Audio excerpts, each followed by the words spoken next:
यातायात के लिए सरदर्द बन गया है। कंस्ट्रक्शन कंपनी कोर्ट के निर्देशों का पालन करती हुई नजर नहीं आ रही है। अवैध तौर पर खड्डों में कंपनी डंपिंग कर रही है और पर्यावरण पर इसका सीधा असर देखने को मिल रहा है। तो मंडी पठानकोट नेशनल हाईवे एक लंबे समय से चला आ रहा प्रोजेक्ट है और गर्मियों में धूल और बरसात के समय यहां पर लगातार भूस्खलन हो रहे हैं, जिससे लोग परेशान हैं। यातायात इस मार्ग पर सरदर्द बना हुआ है, लोगों को परेशानियों का सामना इस दौरान करना पड़ रहा है और जो कंस्ट्रक्शन कंपनी है उस पर भी अब सवालिया निशान खड़े हो रहे हैं। जगह जगह खुदाई करके डंपिंग कर दी गई है, जिस वजह से पर्यावरण को भी भारी नुकसान पहुंच रहा है। तस्वीरें भी हम आपको दिखा रहे हैं। कंस्ट्रक्शन कंपनी कोर्ट के आदेशों को ठेंगा दिखाती हुई यहां पर नजर आ रही है। इससे पहले भी कोर्ट कंस्ट्रक्शन कंपनी को फटकार लगा चुका है इसी हाईवे को लेकर और अभी तक इसका निर्माण कार्य पूरा नहीं हो सका है। लोगों को खासी परेशानी का सामना इस दौरान करना पड़ रहा है।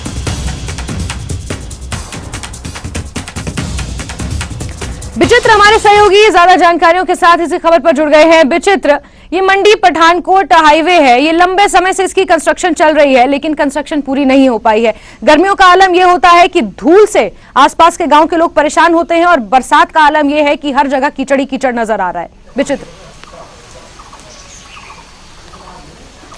निश्चित तौर पर देखिए जैस्मिन, ये वाकई में बहुत चिंता का सबब बन चुका है। वैसे भी काफ़ी लंबे अरसे से, जैसा कि आपने कहा है कि ये काम जो है वो चल रहा है। नेशनल हाईवे पठानकोट से लेकर मंडी तक ये 4 लेन बन रहा है, लेकिन जो 4 लेन भले ही विकास की दिशा में हम लोग इसके माध्यम से जो आगे बढ़ेंगे, लेकिन कहीं ना कहीं जो इसकी जद में जो लोग आ रहे हैं वो बेहद परेशान हैं। खासतौर पर जो यातायात दिन भर यहाँ से गुजरता है, हज़ारों की संख्या में वाहन जो यहाँ से गुजरते हैं, चाहे उनको पंजाब जाना हो, चाहे जम्मू कश्मीर जाना हो, चाहे हरियाणा, दिल्ली या अन्य राज्यों में जाना हो, हर जगह से यहाँ से वाहन गुजरते हैं क्योंकि बहुत बड़ा ये नेशनल हाईवे है। और इस नेशनल हाईवे 154 पर जगह जगह जो है इन दिनों जो सबसे बड़ा चिंता का सबब बना हुआ है वो है अवैध तरीके से डंपिंग। क्योंकि नेशनल हाईवे ये जो 4 लेन बन रहा है उसकी जो कंस्ट्रक्शन कंपनी है उनकी ओर से जो चिन्हित साइट्स थी वहाँ पर जो है डंपिंग जो है फेंकना या जितनी डंपिंग जो है वहाँ पर उसकी कैपेसिटी है, तो कैपेसिटी से ज़्यादा जो है मक निकल रहा है, तो उसको डंप कहाँ पर किया जाए। तो इसके लिए अब उनकी ओर से जो है नियमों की कहीं ना कहीं धज्जियां उड़ाई जा रही है, उनको ताक पर रखा जा रहा है।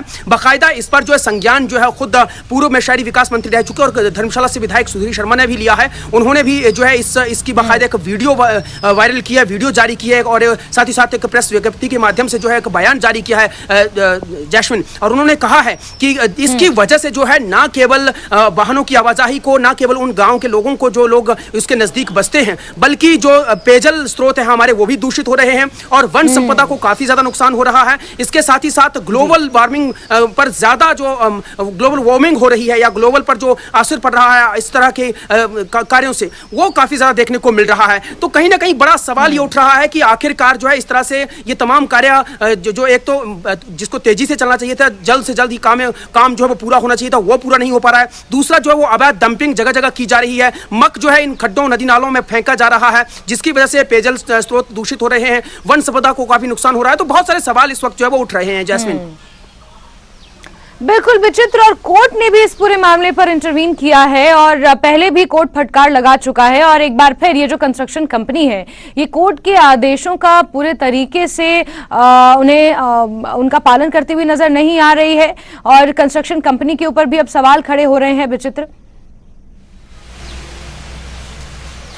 बिल्कुल आपने सही कहा। देखिए हाईकोर्ट की ओर से भी इस पर जो है वो कड़ा संज्ञान लिया गया है, क्योंकि देखिए हम लोगों ने देखा है कि किस तरह से जो ग्लोबल वार्मिंग, जो पर्यावरण दूषित हो रहा है, प्रदूषित हो रहा है, उसका असर हम लोगों ने इस जो ऋतु परिवर्तन है उसमें हम लोगों ने देखा है कि जब धूप चाहिए होती है उस वक्त बरसात हो रही होती है, जब बरसात चाहिए होती है उस वक्त काफी ठंड पड़ रही होती है। तो इस तरह की तमाम सारा जो साइकिल चेंज हुआ है उस पर जो असर पड़ा है वो इन्हीं कारणों से कहीं ना कहीं पड़ा है। क्योंकि न केवल यहाँ पर इस तरह की अवैध डंपिंग या अवैध खनन इस तरह से हो रहा है, बल्कि तमाम सारे इलाकों में हर जगह इस तरह से अवैध खनन हो रहा है और जिसका सीधा सीधा असर जो है वो ग्लोबल वार्मिंग, ग्लोबल पर पड़ रहा है, यानी पर्यावरण पर पड़ रहा है, एनवायरनमेंट पर पड़ रहा है। और उस पर कड़ा संज्ञान हाईकोर्ट की ओर से लिया गया और बाकायदा ये कहा गया है, बाकायदा गवर्नमेंट से कहा है कि इन तमाम सारे जो जिस तरह से अगर अवैध खनन कहीं हो रहा है या अवैध डंपिंग अगर कहीं पर हो रही है, खड्डों नदी नालों को जहां पर दूषित किया जा रहा है, अपनी मनमर्जी से जो है वहां पर अगर मक को डंप किया जा रहा है तो उस पर कड़ा संज्ञान लिया जाना चाहिए। अगर समय रहते इस पर जो है वो कड़ा संज्ञान नहीं लिया गया तो निकट निकट भविष्य में इसका खामियाजा जो है वो सभी को भुगतना पड़ सकता है, आने वाली पीढ़ी को भुगतना पड़ सकता है।